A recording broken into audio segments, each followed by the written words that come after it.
I'm gonna use that. What I just did? Yeah. You was recording? Yeah, I'm recording right now.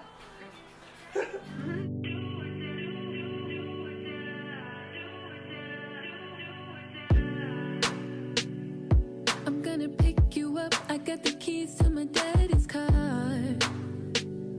So when I flashed my light 3 times, I'm outside your door. And we'll go up the way on a rooftop after dark. And we can kiss all night under neon lights and stars. We can laugh, we can dance, they wouldn't understand. Fall asleep next to me, wake up and sing back again. This is a real love story. This story ain't been told. Don't care if the streets are watching. Let's give them something bold. Romeo, Juliet, they ain't got nothing on us. This ain't a love for suicide, but I'm gonna love you, do or die. Okay, guys. So here we are back with another one.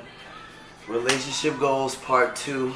And today's topic is it important for my partner to have a relationship with Jesus? And we have the lovely Mrs. Smith here, as always. Thank you Yes. for gracing us with your presence.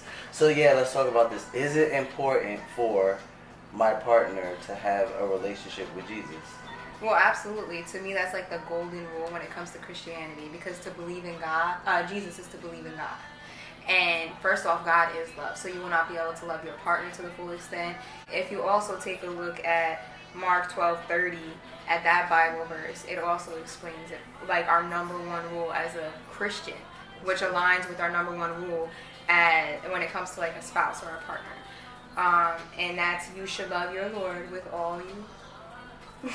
with all your heart and with all your mind, soul, and strength. That's pretty good. I can dig that. I definitely believe that it matters if your partner has a relationship with Jesus. And I'm not talking about meeting somebody and they're like, yeah, I'm spiritual. Like, no, not like that, because it's not spirits, it's Jesus. So you're not looking for a spiritual person. You're looking for a person who has a relationship with God. So how do you know when somebody that, like, let's say when it came to me or it came to you, how do you know when someone believes in Jesus or in God? Well, for you it was easy because it was like all over you, and like Right. you couldn't even hide a little bit of it. You always talked about it. But I mean, I guess a general way you can tell is like if the person's practicing it, like if they're actually, like, if it's an active relationship, you know, not just like, yeah, I believe in God, or I'm spiritual, I grew up in church, or I know who God is, like, or like, yeah, girl, you know, my favorite verse of the Bible is something that's not even in there. Or like, my favorite book of the Bible is Andrew. Just something crazy. Like, and there's ways you can see it. Like, there's ways that there's evidence to prove it. So more so if it's an active relationship. Like, are they just going to church? Like, do they serve? Do they read the word on their own? Like, do you guys pray together? Do they ever pray? Like, stuff like that. And what's questions before you even start to form a relationship? Once you know you maybe have that feeling towards somebody, like, what's some questions that you could tell everybody to maybe ask somebody? In regards to, like, do they actually have a relationship, or are they spiritual? Yeah. One question they can ask is like, what's something that Jesus has done for you that really sticks out? You know, because a lot of people, things get done for them, but they don't necessarily give the credit to God or to Jesus. It's more like, oh, one time I had this really good luck, or one time this just happened out of the blue. Or it's themselves. Yeah. How important is your relationship with Jesus to you? Like, you can ask those questions, because someone who doesn't really have a relationship with Jesus, they're going to be like, you know, like, what you mean? I believe in God. Yeah. You know, like, or like, sometimes I go to church, or yeah, I go to church on Easter and Christmas. But like, it's like, if it's like a real relationship with Jesus, though, the answer to that question will be way different. Yeah, because it's so much more than just that. Here's one thing I want to read to you guys. You know I'm going to break out the scripture. You already know it's coming. So I want to read you guys Deuteronomy chapter 7 verses 3 to 4. It says, do not intermarry with them. Do not give your daughters to their sons, or take their daughters for your sons. For they will turn your children away from following me to serve other gods. and the Lord's anger will burn against you and will quickly destroy you. It's not that God has a problem with you. A lot of people take that text out of context, and it's not like God has a problem with you marrying someone who's not your race or who's not the same color as you or whatever origin.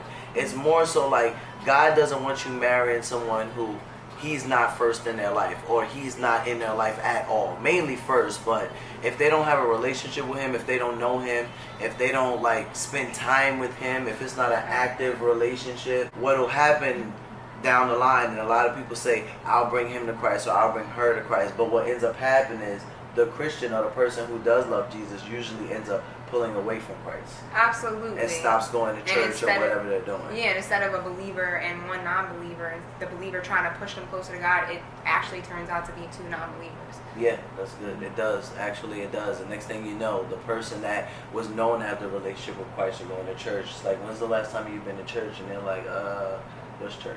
You know, or like, oh, like a year ago. You know, it's just something off about it, because essentially what has happened is the unbeliever or the person who didn't have the relationship with Jesus has pulled them away. Like, let's say, you know, some of you guys are engaged or about to be married, and you're with somebody, or you are the person who doesn't believe in God. Before you even get married, even if you have to postpone your wedding, to try to work on that relationship with God, whether it's you or the other person, like, it's very, very important, because that marriage will not last, or somewhere down the road it'll just feel so nightmarish, so off, trials and tribulations that you won't be able to handle if you don't. Yeah, that's good. Hey guys, remember, God created marriage, not the government. Right? Yeah. Not the government. What do I always say, guys? Love yourselves, love one another, but most of all, love God. Peace, geeks. Peace, geeks. Next week. We'll see you next week. Comment down below. I'm gonna be back with another video. Peace. Peace.